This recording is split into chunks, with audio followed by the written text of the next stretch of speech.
siap yo percuma ya. Jadi alatnya dulu. Alat yang dipakai karena ini PF sederhana, generalize ya, yang perlu kamu persiapkan midline ya, nanti untuk pengukuran ya organomegali dan lain-lain ya. Kemudian penlight. Penlight nanti macam-macam bentuknya ya. Ada yang model sekitar begini, ada yang modelnya dipencet gini. Besok kalau OC jangan bingung ya. Tapi kalau penlight besok kalau kamu praktek, saya sarankan belinya yang kuning, jangan yang putih ya. Walaupun era LED modernisasi gitu ya. Nah, kuning. Kenapa? Penlight kan paling banyak nanti untuk pemeriksaan mata ya. Kalau mata warna putih light itu untuk pasien tuh tajam silau, nyeri ya. Jadi kalau ini kan warna hangat ya. Terus berikutnya TTV ya. Nah pastikan besok kalau OSC ya, apakah data TTV sudah ditampilkan di skenario soal atau belum. Kalau belum, ya berarti kamu harus melakukan ya. Terus untuk KK3 saya nggak lagi hanya menyiapkan alat yang dibutuhkan, tapi saya beri set lengkap dewasa. Jadi kamu harus bisa prioritas mana yang mau kamu pakai, mana yang tidak ya. Siap toh sih? Udah. Iya, soalnya wes siap loh. Apa dong? Enggak boleh. Isi-isinya. Piro kan? Isi-isinya.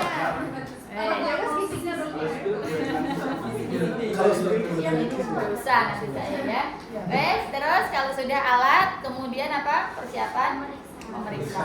Pemeriksa harus tahu indikasi dan kontraindikasi ya dilakukannya pemeriksaan ini. Nah, ini kan nggak ada kontraindikasi ya. Terus apa? Cuci tangan. Cuci tangan dan tidak, kamu juga harus perhatikan skenarionya dia itu ada cairan tubuh yang proyektil keluar atau enggak. Ya, kalau dia ada muntahan, bleeding, perdarahan, ya berarti kamu harus hand wash, pakai APD. Tapi kalau enggak ada, ya berarti cukup pakai hand rub saja, ya. Terus hand rub ya sing manusiawi ya, tetap harus agak artis ya. Aduh, sing terus entek gitu sampai ujungnya. Nah, ada yang kemarin tuh, semester kemarin tuh penguji nulis monet ke saya gitu ya. Mahasiswa cuci tangan nyiprat sampai meja saya gitu kan.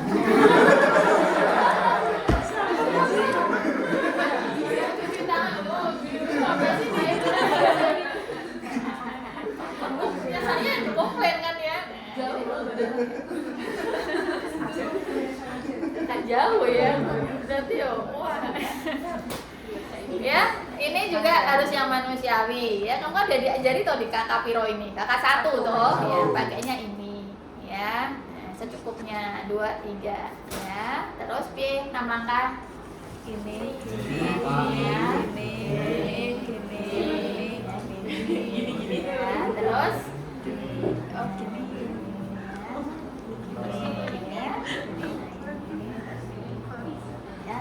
Ya nggak perlu kamu 1, 2, 3 wis rantai ya, tapi paling tidak simulasi 6 langkahmu tuh tampil ya di OSING kelihatan ya. Wes kalau sudah sing masih sering ya itu ini nih kayak gini nih. Nah gelangnya waktu OSING masih dipakai ya kan jadi infeksi nosokomial ya. Besok nggak usah pakai ya. Jam tangan nggak usah, sudah ada jam dinding ya. Jadi tidak perlu pakai properti. Wes, terus berikutnya adalah persiapan pasien ya. Pasien maka kamu harus inform consent dulu. Inform consent pakai bahasa awam yang dipakai pasien ya. Yuk Ika coba Kak. Inform consent Kak. Dari Bapak, setelah ini saya akan lakukan pemeriksaan untuk melihat apakah Bapak ada kelainan di tubuh Bapak, keluhan. Ini ada istrinya.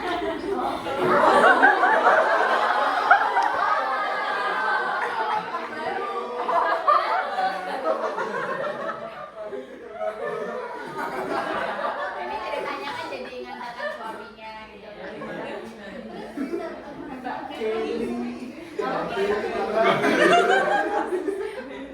Keluhannya lemah, letih, lesu gitu. Jadi nanti kami akan melihat apakah ada kelainan di tubuhnya. Bapak bersedia ya Pak? Bersedia. Ya, ada yang kurang dari konsennya apa? Ini Saya apa yang mau saya apa yang mau perkenalan? Ya, belum memperkenalkan memperkenalkan diri, sayanya siapa gitu ya. Jadi form consent itu 5 poin ya. Ada memperkenalkan dirimu dulu ya. Yang kedua, cross check dulu identitas pasiennya sudah betul atau enggak, tanyakan identitasnya. 3, kamu mau melakukan pemeriksaan apa. Yang keempat, prosedur singkatnya kamu jelaskan pada pasien, nanti mau diapain aja nih dia ya. Yang kelima, setuju atau enggak ya. Inform, consent atau refusal, mau atau menolak ya. Jadi 5 ini harus ada ya. Oke, yuk coba deh kamu pakai 5 ini gimana? Oke, baik Bapak, perkenalkan nama saya Dr. Mati yang berjaga pada pagi hari ini. Saya berbicara dengan Bapak siapa? Bapak Raffi ya Pak. Jadi pada kesempatan pagi hari ini saya akan melakukan pemeriksaan untuk pemeriksaan fisik Bapak. Apakah Bapak bersedia Pak?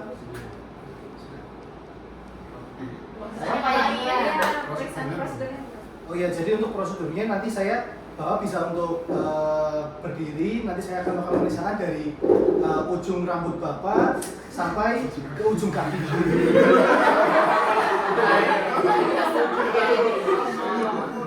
Siapain dok dipegang-pegang. Pasien akan ngomong gitu.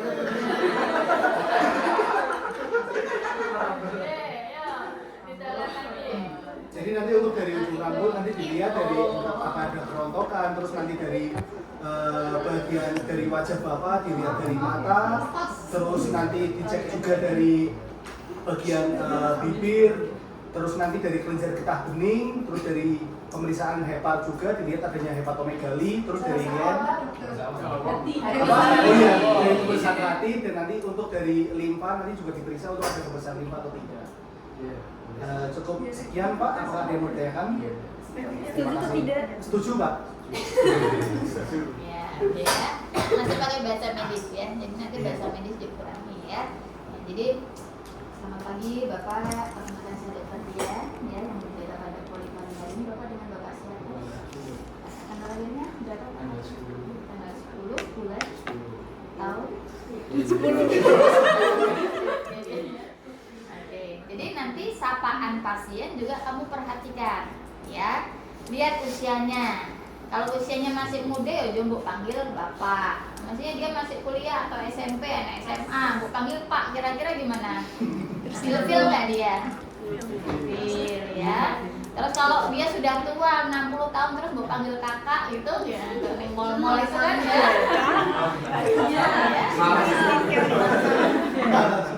Malah seneng gitu. Ya. Jadi nanti lihat skenario-nya ya. Karena ini nanti masuk ke aspek komunikasi dan profesionalitas ya.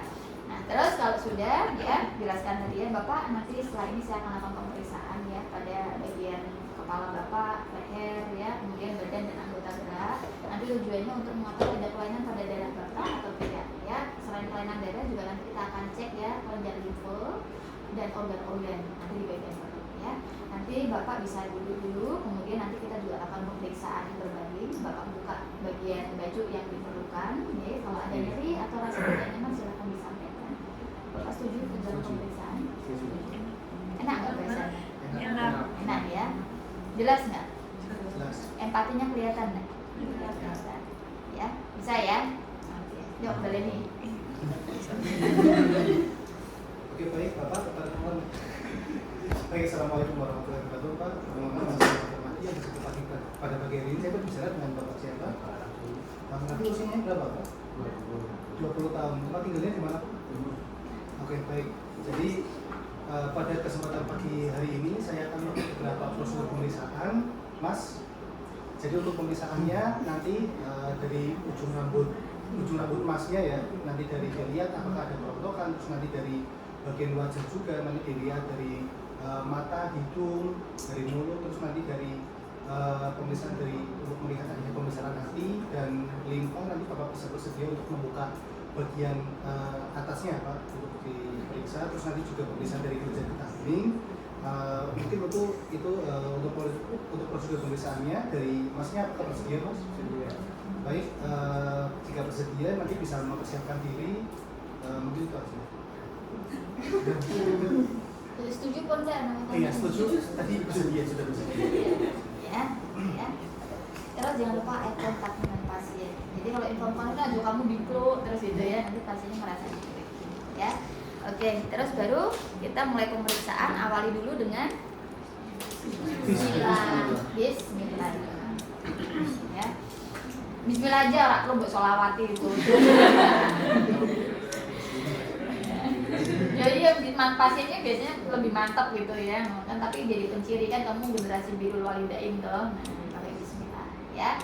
Nah, pertama kita cek mulai dari rambut ya, nanti bertahap ke arah bawah supaya runtut sistematis. Jadi nggak lompat-lompat ya. Jadi pertama mulai dari rambut yang kita periksa adalah ngadepnya ke sana kan. Terus cara duduk juga kamu perhatikan ya. Madep ke saya Pak. Ya.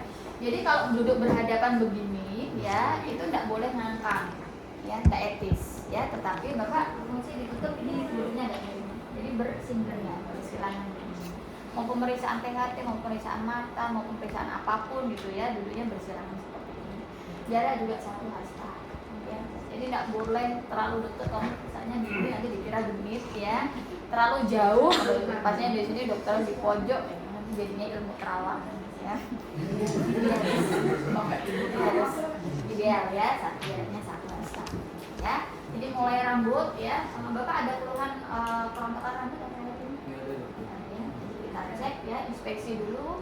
Yang dinilai adalah pertama konsistensinya rambutnya ya, ada kebotakan atau tidak, alopecia ya. Jadi alopecianya pun juga kamu cek lokalis atau generalisata ya. Nah, jadi kebotakannya bisa juga faktor usia kan ya, mungkin botaknya cuma di sini doang atau di depan doang atau generalisata semuanya ya.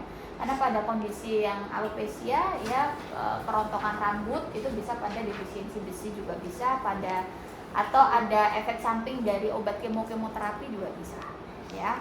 Nah, terus selanjutnya warnanya, warna rambutnya. Kalau ada warna yang berbeda, kamu tanyakan dulu, make sure pada pasienmu.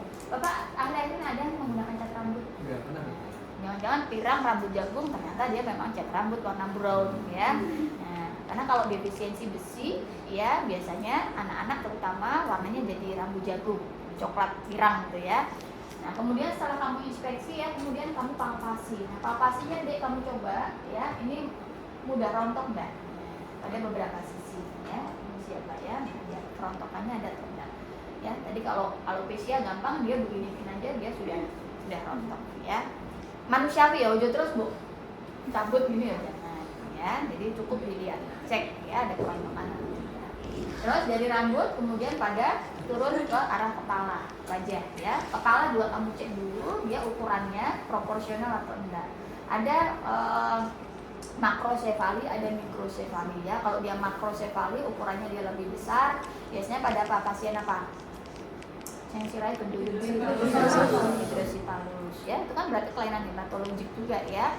Nah, kemudian setelah itu kalau mikrosefali biasanya pada pasien apa? Sindrom. Ya, bisa pada sindrom dia anencefali misalnya ya, tulang tengkoraknya nggak terbentuk ya, pada sindrom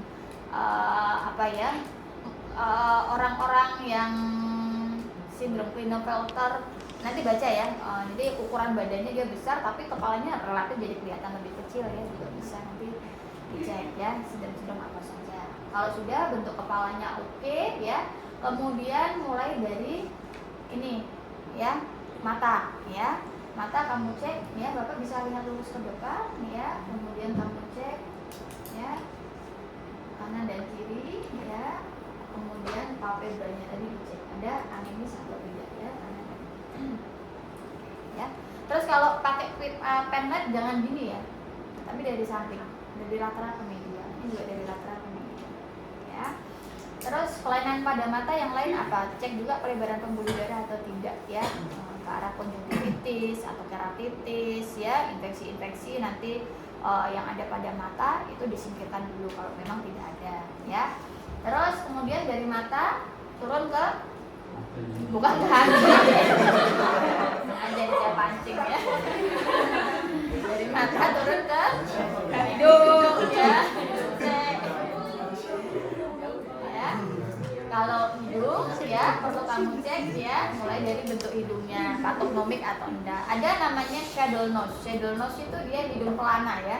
Jadi dia lurus begini, terus kamu tahu pelana kuda? Tempat duduknya itu ya, kan lurus, cekung, terus lurus lagi ya. Nah, jadi hidungnya tuh begitu. Nah, itu pada kasus-kasus orang yang kusta, lepra ya, penyakit infeksi ya. pada kulit ya. Kamu cek ya ada nggak hidungnya ya. Kemudian hidung juga kamu cek ada epistaxis nggak, mimisan, kan klien hematologi ya. Nah epistaxisnya kamu lihat. Kalau ada epistaxis ya yang pemeriksaan THT kemarin ya, dia anterior atau posterior. Kalau ada bleeding ya kamu tangani dulu, jauh periksa yang lain-lain sih ya, pasang tampon anterior atau tampon posterior soal kebutuhannya ya. Nah terus kalau sudah berikutnya adalah ke mulut ya, lihat bibir yang bagian luar ada nggak stomatitis tadi ya. Bibir ini angularisnya, bapak coba mulutnya dibuka, iya, lidahnya dijulurkan, nah, kemudian baru lidahnya kita cek ya. Lidah tadi dia harusnya tidak atrofi papil ya, kemudian nggak ada makroglosia atau glositis ya. Ada juga kondisi lidah itu dia makroglosia, mikroglosia ya. Nah, jadi lidah yang kecil pun juga ada. Nanti secara ukuran juga kamu cek selain warna dan tadi ya papilnya normal atau tidak ya. Kemudian dari lidah kamu cek ini telinga ya, telinga kanan dan kiri ya. Itu kalau normal dia kan harusnya tingginya telinga ini dia sama sejajar dengan sudut mata. Kalau dia tinggi namanya high set ear ya, kalau dia terlalu rendah low set ear ya. Ini biasanya kelainan-kelainan genetik ya, dari bentuk ya, sindrom biasanya kelainan genetik ya. Terus kalau sudah ya, pokoknya yang lubang-lubang kamu cek ada cairan yang keluar atau tidak, perdarahan atau cairan infeksi ya. Karena kalau hemato biasanya bisa bleeding pada lubang-lubang telinga juga bisa ya. Terus berikutnya adalah pada bagian ini ya, pada bagian leher. Kalau periksa leher minta pasien untuk membuka kancing teratas, jadi bajunya Bapak bisa dibuka yang bagian atas ya. Nah nanti kita akan cek ya. Mulai inspeksi ya, itu yang kamu lihat dulu ya, ada pembesaran kelenjar getah bening atau tidak ya. Nah ada benjolan ada atau tidak, ada warna yang berbeda atau tidak. Kalau ada benjolan maka kamu lakukan palpasi tadi ya, dipalpasi dinilai ya tadi ya, besarnya, lokasinya, ukurannya, konsistensinya, mobilitasnya, nyeri atau tidak. Nah tadi kamu lakukan ya. Nah terus kalau leher sudah, baru dia turun ke torak. Nah kalau torak pemeriksaan harus dalam kondisi tidur ya. Kondisi tidur mulai dari pemeriksaan torak secara umum ya, kemudian pemeriksaan jantung dan pemeriksaan paru-paru ya. Saya skip ya, kalau itu kan sudah harusnya ya, KK1, KK3 kan sudah. Yang dijadikan temuan apa biasanya kalau kondisi kelainan hema? Apa temuanmu di torak? Iktus ya, bisa terjadi kardiomegali. Kalau kardiomegali cirinya apa? Berarti temuan PF-nya. Iktusnya mungkin waktu inspeksi sudah lihat teraba, kuat angkat ya, apalagi iktusnya bergeser ya. Terus apalagi perkusi, batang jantungnya dia melebar ya. Kemudian kalau kelainan pada paru-paru yang bisa kita lihat. Nah pada hematologi nanti cek ya, ada spider nevi atau tidak. Nah, spider nevi, coba cari internet ya, apa itu spider nevi? Spider laba-laba nevi. Yo, apa itu spider nevi?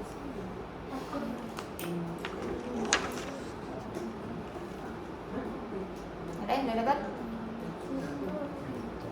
Ya, penjelasannya apa?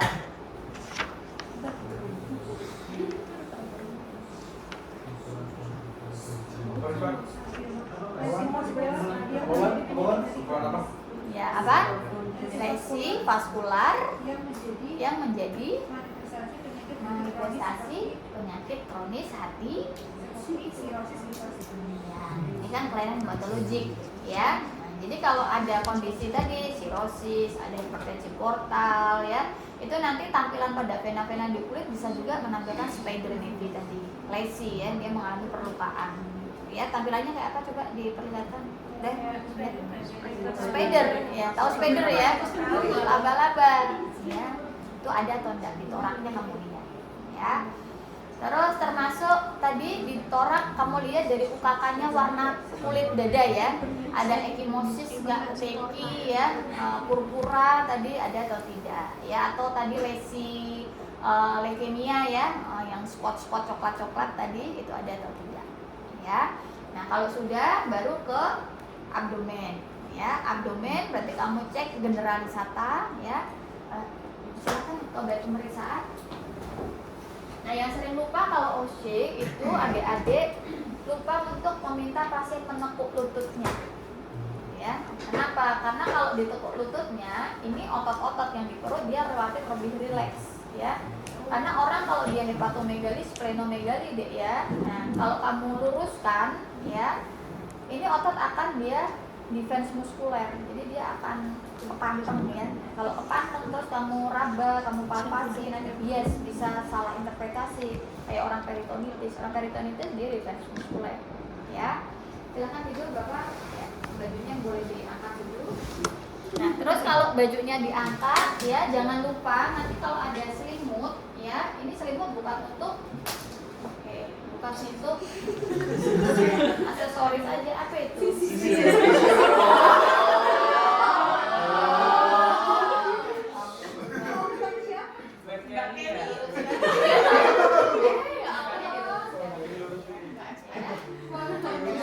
Yang ditutupi bagian yang tidak perlu, ya. Jadi nek periksa dada yang ditutupi perut, ya, sama bagian genitalia. Nek diperiksa perut yang ditutupi ada loh, Oscar loh, ini panik attack ya. Ada pasien tambah sesek gitu. Jadi yang ditutupi adalah bagian bawah genitalia, ya. Terus kalau ada pakai sabuk begini, minta pasiennya melepas sabuknya dulu. Nanti karena kita periksa bagian inguinal, ya.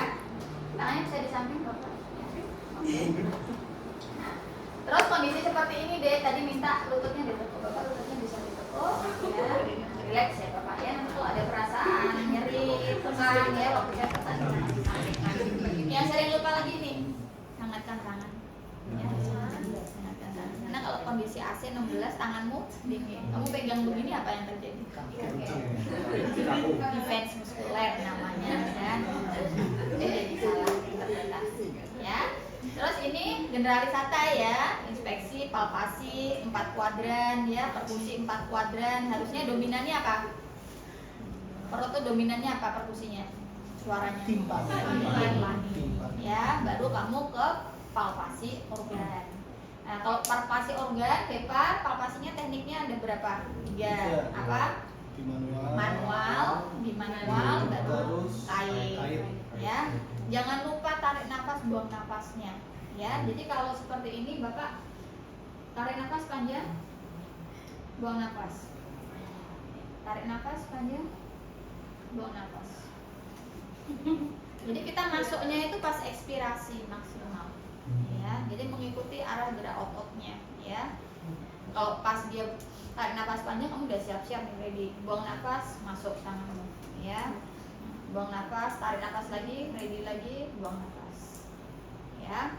Wes. Terus kalau kait, nah kalau palpasi manual di manual kamu arahnya ke bahu kiri pasien, tapi kalau kait kamu hadapnya ke sisi kaki pasien, ya. Kuku jangan panjang-panjang, ya. Waktu mengait juga sama. Tarik nafas panjang Bapak, ini kita sudah ready dulu. Buang nafas, baru kita gantung tepinya, ya, tepi baga kanan ya, lobus kanan kita raba, lancip atau tidak, atau tumpul, atau berbenjol-benjol, ya. Kalau berbenjol-benjol ya curiga ke arah CA atau hepatoma, ya. Terus kalau lihat nanti mulai dari palpasinya pakai teknik Schaffner, ya. Schaffner itu mulai dari Schaffner 8 di sias, 4 di umbilicus, 0 dia di bawah arcus costa kiri, axillaris anterior, ya. Palpasinya dari bawah. Ini juga sama, tekniknya gini ya. Sebenarnya ada beberapa literatur deh ya. Kalau kayak di Hepar itu kan kita pakainya ini. Kita pakainya bukunya Barbara Bates kalau di petunjuk praktikum kamu ya, petunjuk skillmu ya. Jadi Barbara Bates pakainya ini. Ada juga nanti kalau mahasiswa UGM tuh pakainya ini. Jadi posisinya gini, ya. Schaffner juga sama, pakainya gini, pakai ujung, ya. Ini juga sensibel juga, ya. Tapi kalau yang kami sarankan sebaiknya ini saja, gitu ya. Karena kalau ini tuh nanti baga tepi-tepi lobusnya tuh kamu bisa menjangkau dari sini sampai sini. Jadi lebih luas nih, lapang periksamu ya daripada kalau begini ya. Ada juga yang begini tekniknya. Nah, jadi bukan begini tapi dia begini. Ya macam-macam mazhabnya ya. Nah, terus kalau sharpener tadi mulai dari yang bawah ya. Dari kaudal kanan ya, dia menuju ke kranial kiri ya. Normal harusnya dia di S0, S1 ya. Kalau sudah S1 lebih ya berarti kita sudah indikasi ke splenomegaly. Kalau perkusi hepar kanan ya, mulai dari mana? Masih ingat? Linea mid clavicularis dari kranial ke kaudal ya. Kranial berarti ini suaranya apa nanti? Sonor sampai berubah jadi peka ya. Bedakan peka sama redup ya. Walaupun kalau di bukunya Barbara namanya sama, dullness ya, pakainya dull. Maka pemeriksaan ini kan namanya shifting dullness ya, dullness. Tapi kalau serapan untuk bahasa Indonesia kami bedakan. Kalau peka itu biasanya perkusi terhadap benda yang sifatnya padat kayak hati ya, pipa, itu sebenarnya pakainya peka. Tapi kalau redup itu sesuatu yang dalamnya cair kayak jantung. Jantung itu redup ya. Tapi kalau isinya udara, lihat dulu udaranya lumennya luas atau kecil. Kalau lumennya luas kayak perut ini usus ya, timpani. Tapi kalau udara lumennya kecil kayak alveoli, sonor. Ya, supaya membedakannya lebih mudah. Nah, nanti dari tadi ya sonor terus jadi peka. Jangan lupa kasih batas. Nah, ini yang paling sering biasanya waktu kamu udah begini deh batasnya, terus buat tinggal kamu ngambil pita ukur. Nah, ini tadi di mana? Nah, ngarang akhirnya baru ditempelin. Ini aspek profesionalitasnya jadi nanti ya. Jadi siapkan dulu waktu sebelum perkusi, kamu siapkan pita ukurnya dulu ya, pitanya kamu dekatkan ya, taruh di sini atau yang dekat. Jadi waktu kamu setelah perkusi peralihannya tadi kamu sampai, ini jangan berubah, baru kamu ambil pitanya, kamu dekatkan. Ya, paham ya? Terus gantian baru dari sisi kaudal, sejajar umbilikus ya, dari timpani sampai berubah jadi peka. Ya, nanti kamu ukur. Baga kanan normalnya berapa? 12. 6 sampai 12. Kalau bagian kiri 4 sampai 8. Ya, cek ada hepatomegaly atau tidak. Ya. Oke, terus hepar sudah, organ sudah ya. Kemudian kita menuju ke ekstremitas ya. Ekstremitas kalau kayak gini, yo berarti minta pasien melepas ya. Nanti akan kita cek, Bapak bisa dilepaskan kaos kakinya. Ya. Kakinya diluruskan kembali. Oke. Diluruskan ya. Yang kita lihat adalah mulai dari ekstremitasnya, lengannya dan juga punggung tangannya ada pembengkakan atau tidak. Kaki juga sama, tunggak atas, tunggak bawah, punggung kaki dia ada pembengkakan atau tidak. Kalau ada pembengkakan, ya coba kamu tekan palpasi ya. Nah, kalau dia isinya air, udem ya, maka dia akan tepung tuh, dia kembalinya lambat. Istilahnya apa? Painting ya. Tapi kalau dia isinya massa ya, keras perabaannya, kamu raba juga berbenjol-benjol atau dia halus atau kistik ya, jangan-jangan karena abses ya. Baru kukunya kamu cek, Bapak kukunya bisa diperlihatkan dua-duanya ya, dia tangan siap ya, pakai pen lab tadi ya. Ada kuku sendok atau tidak tadi, kuku sendok ke arah apa? Defisiensi besi ya, atau jari tabu tuh bengkak-bengkak. Pada kondisi jari tabu apa? Kondisi CHF ya, kongestif ya, heart failure ya. Kaki juga sama, kukunya juga kita cek ya, ada jari tabu, kuku sendok atau tidak. Terus warnanya cyanosis atau tidak, nah itu penting juga ya. Terus kalau cyanosis, kalau biru gimana dok? Langsung cari pulse oximetry, pasang saturasi oksigennya dia berapa.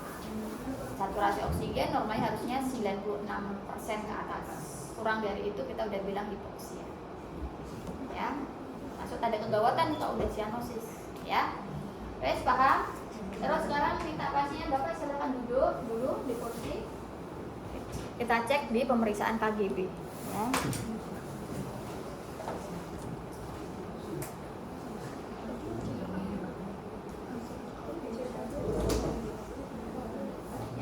KGB, kita periksa, Bapak bisa hadap ke sana, mulai dari sisi belakang pasien dulu, ya. Urut dari atas nanti ke bawah, ya. Jadi kalau Bapak bisa lihat lurus ke depan, jangan lupa ini dihangatkan tangannya ya supaya nggak terlalu muskuler, ya. Mulai dari sini, submentum, ya. Submentum tuh bawah dagu. Di sini harusnya ada KGB-nya, ya.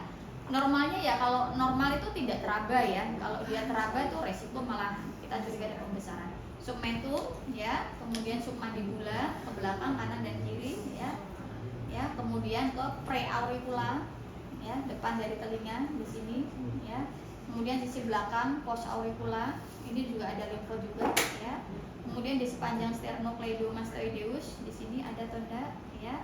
Kemudian ini di nodulus scaleni ya. Jadi antara SCM ini minta pasien tengok dulu. Bapak tengok ke kiri. Ya. Nah, jadi SCM-nya lebih kelihatan ya. Jadi SCM dengan sudutnya klavikula di sini. Ini kamu raba di sini. Ada nggak nodusnya ya? Scaleninya. Terus gantian Bapak tengok ke sana. Ya, ini ada atau enggak? Ya, kamu raba ya. Baru ke arah dibuka lagi bisa Bapak bajunya.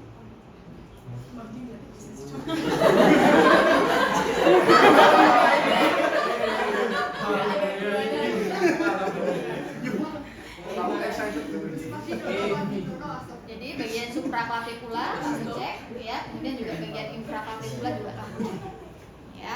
Ini untuk yang sisi depan dulu ya. Terus masih banyak kalau OC itu modelnya gini deh. Palpasi itu bener-bener palpasi ya, kamu raba tenan ya. Jadi kamu raba, ada benjolan terus kamu coba fiksir gitu ya, ini mobil atau enggak, ukurannya berapa kamu ukur ya. Terutama kalau cewek-cewek itu biasanya kalau OC itu begini. Facial totok wajah ya. Ini bukan pemeriksaan KGB jadi totok wajah ya.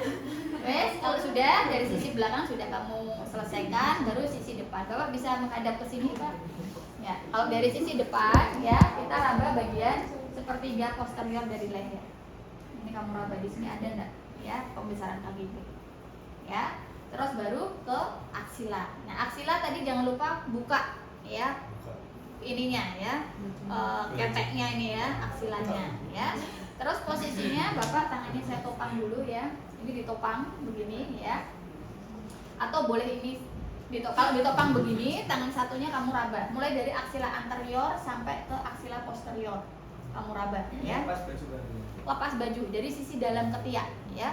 Terus ngerabanya ya betul-betul ngeraba tuh banyak tuh yang komplain itu penguji tuh kok apa pasiennya tuh digini-giniin jadi malah beli gitu. Jadi betul-betul palpasi ya. Jangan lupa bandingkan sisi kanan dan sisi kiri ya. Kalau sisi kanan ya gantian topang dengan tangan kanan, ini kamu raba begini ya. Atau kalau seperti di gambar tadi boleh ya. Jadi yang satu kamu tahan bahunya, Bapak duduknya tegak ya, terus kamu baru tangannya bisa melangkrik begini. Nah, jadi ini kamu tahan begini, kamu raba begini ya. Ini juga sama, ini tahan begini, ini raba begini. Tapi posisi tangan begini, disuruh untuk melangkrik. Wes ya, paham?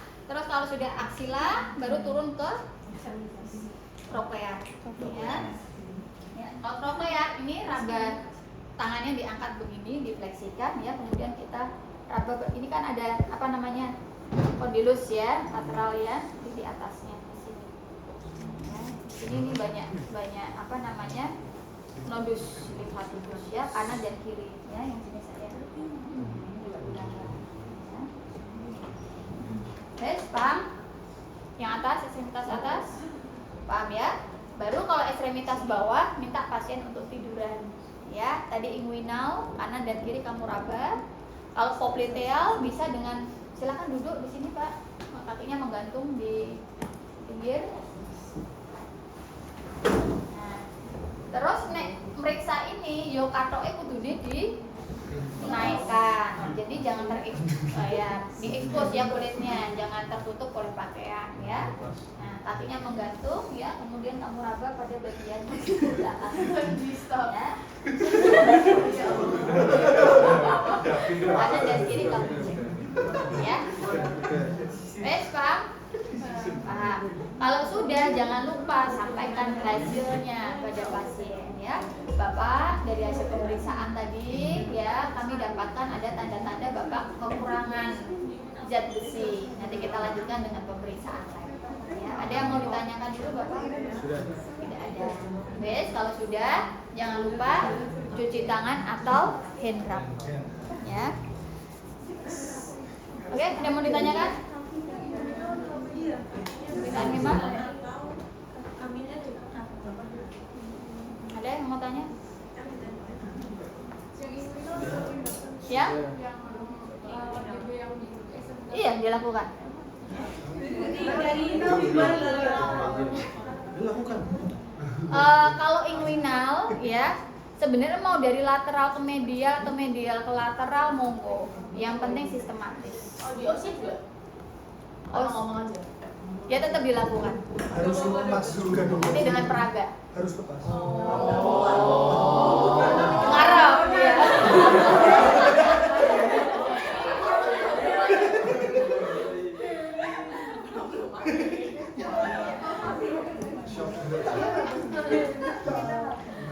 Ada lagi? Yang mau ditanyakan? Setengah sama. Cukup ya, kalau cukup silakan 5 menit review masing-masing, nanti silakan berpasangan ya, nanti maju teknisnya nanti maju 3 pasang, terus yang berikutnya jadi feedbacker ya, jadi berikan feedback pada pasangan yang sedang maju ya. Ya, silakan.